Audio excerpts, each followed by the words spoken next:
Good morning dear students. आज EVS का हम नया चैप्टर पढ़ेंगे, ट्रीट फॉर मॉस्किटोज। अब रजत जो है बहुत दिनों के बाद स्कूल आया। स्कूल आते ही उसको आरती ने पूछा कि अब आप कैसे हो। तो रजत ने कहा अब मैं पहले से बेहतर हूँ, मैं अब ठीक हूँ।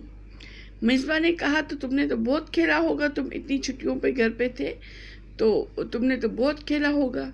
तो रजत ने जवाब दिया, जब आपको बहुत फीवर हो, आप बीमार हो, तब किसका मन करता है खेलने का? तब किसका मन करेगा खेलने का? और आपको बहुत कड़वी दवाई भी लेनी पड़े और साथ में ब्लड टेस्ट भी करवाना पड़े। तो मिसबा बोली, क्या ब्लड टेस्ट? क्यों ब्लड टेस्ट क्यों किया? ये तो बहुत पेनफुल होता है। तो रजत ने कहा, हाँ, असल में एक सुई को, छोटी सी सुई को उसे प्रिक किया गया मेरी उंगली पे और मुझे बिल्कुल ऐसा लगा जैसे कि एक चींटी ने काटा हो मुझे। तो और उन्होंने 2-3 ड्रॉप्स ब्लड के निकाले और उसको लैब में भेजा टेस्टिंग के लिए। और उससे इनको जब इन्होंने टेस्ट किया उससे पता चला कि मुझे मलेरिया है। तो इस बात पे नंसी ने बोला, लेकिन मलेरिया तो तब होता है जब एक मच्छर काटता है। रजत ने कहा, हाँ, लेकिन ये पता करने के लिए मच्छर काटता है, लेकिन ये पता करने के लिए कि मलेरिया तो नहीं है, उसके लिए टेस्ट करना पड़ता है, ब्लड टेस्ट करना पड़ता है। तो मिसबा ने इस बात पे पूछा, हमारे घर में तो बहुत सारे मच्छर हैं, लेकिन मुझे मलेरिया नहीं हुआ। तो नैन्सी ने कहा, हु सेज दैट किसने कहा कि हर किसी मच्छर के काटने से मलेरिया होता है?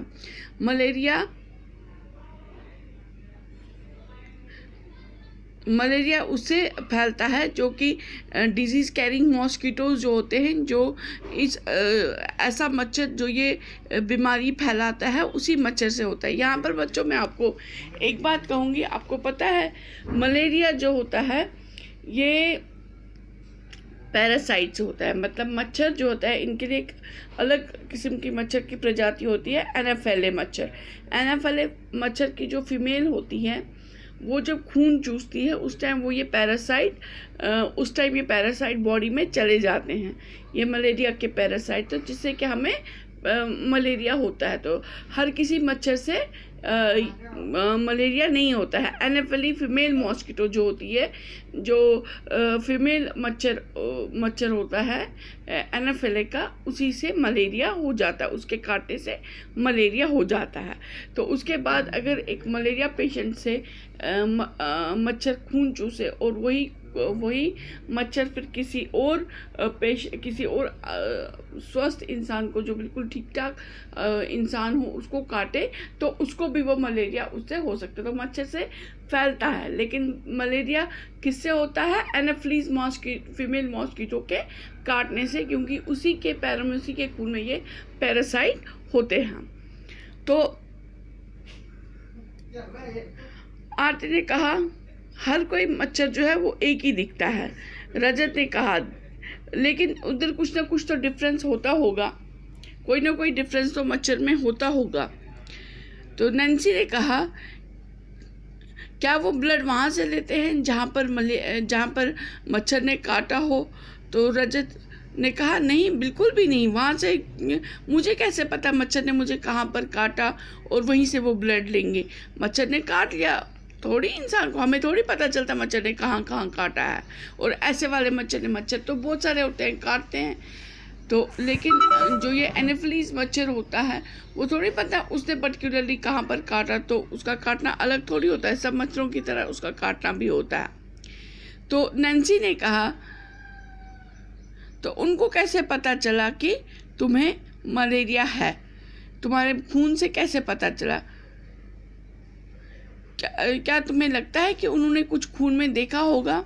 तो हाँ बच्चों, जो ये मलेरिया पैरासाइट्स होते हैं, तो जब हम लैब में जब लेबॉर्ट्री असिस्टेंट या जो पैथोलॉजिस्ट होता है, जो ये टेस्ट करने का जो डॉक्टर्स होते हैं, वो इसको जब टेक्नीशियंस होते हैं, डॉक्टर्स होते हैं ये टेस्टिंग के, जब इसको खून को वो लेबॉर्ट्री में माइक्रोस्कोप के नीचे देखते हैं, जैसे कि यहाँ पर भी हम देख रहे हैं, ये माइक्रोस्कोप के नीचे ये डॉक्टर मरियम है यहाँ पर, जो कि माइक्रोस्कोप के नीचे एक ब्लड का सैंपल देख रही है, ब्लड की स्लाइड देख रही है। स्लाइड होती है शीशे की, वो बिल्कुल हाइजीन वाली वो पत्ती शीशे की, जिस पे कि ब्लड डाला जाता है, उसको थोड़ा फैलाया जाता है, तो वो स्लाइड बन जाती है। तो वो जब स्लाइड बन गई तो उसको माइक्रोस्कोप के नीचे रखते हैं, जो मैंने आपको व्हाट्सएप पे जब मैं पढ़ाती तो दिखाया था ना मैंने आपको, वो माइक्रोस्कोप की डायग्राम बना के दिखाई थी।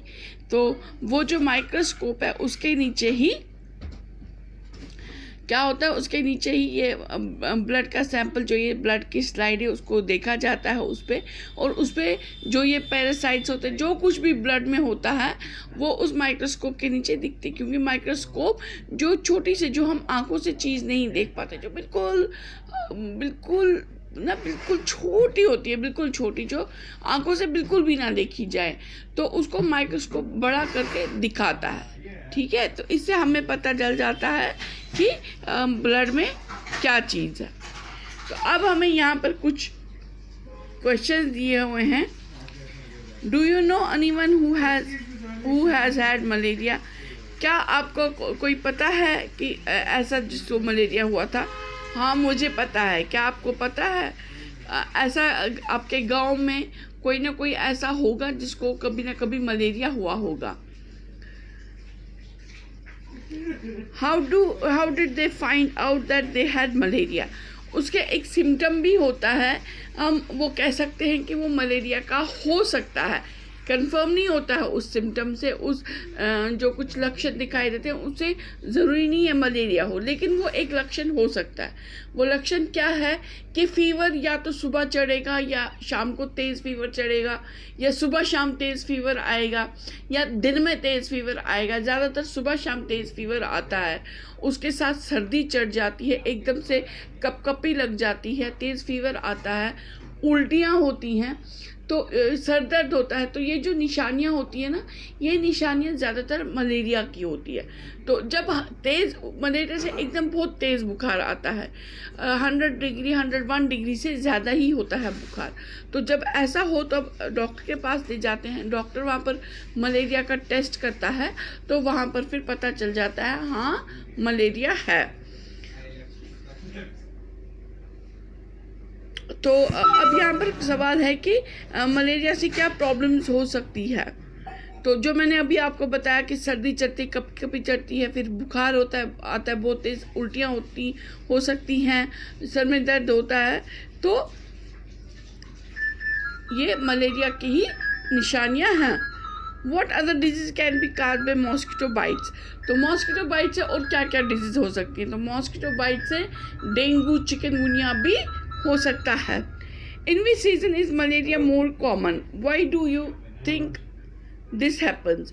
तो जो मलेरिया है वो किस सीज़न में ज़्यादा होता है? मलेरिया रेनी सीज़न, जो मानसून का सीज़न होता है, जब बारिशें पड़ती हैं, तब मलेरिया होने के ज़्यादा चांसेस होते हैं।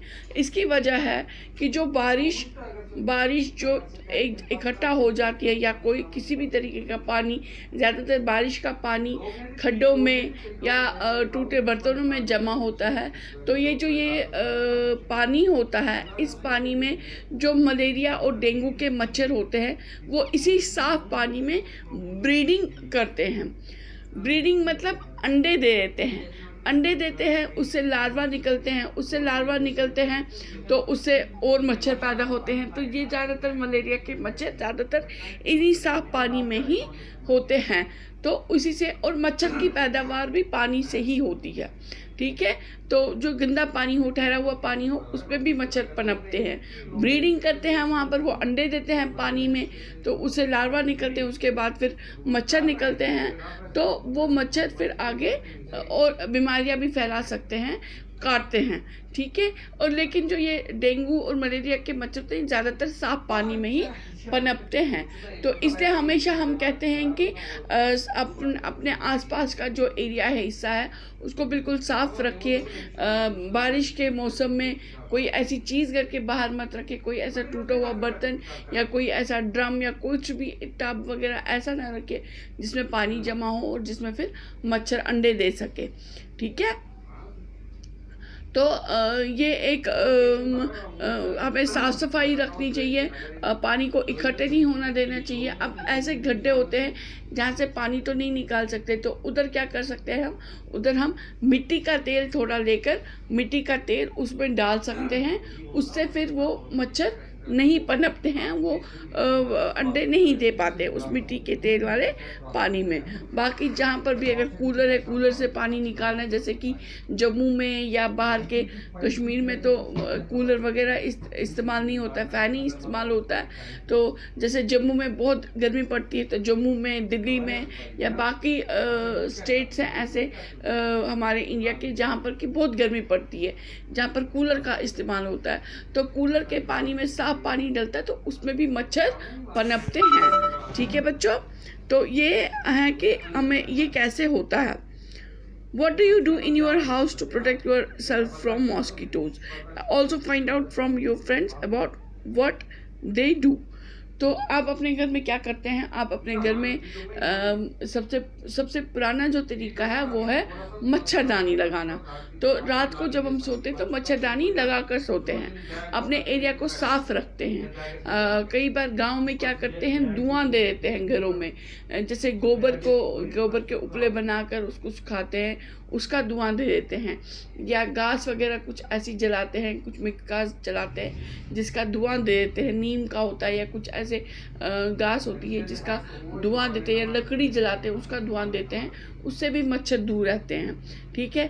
अब तो नए नए तरीके के मॉस्किटो रेपेलेंट्स आए हैं जिनको, जैसे गुड नाइट है या मोर्टिन है, तो ऐसे मॉस्किटो रेपेलेंट्स जलाकर, या कचौआ छाप की वो अगरबत्ती आती है, वो अगरबत्ती जलाकर भी उसके धुएं से मच्छर दूर रहते हैं। लेकिन नेचुरल तरीका है कि जो हम घास का जो धुआं दे देते हैं या गोबर का धुआं देते हैं, तो वो उस धुएं से भी मच्छर दूर भागते हैं, घर में नहीं आते हैं। या सीधे जो इंसेंस स्टिक्स होती हैं तो वो जलाते हैं, तो उससे भी मच्छर नहीं आ पाते हैं, ठीक है बच्चों।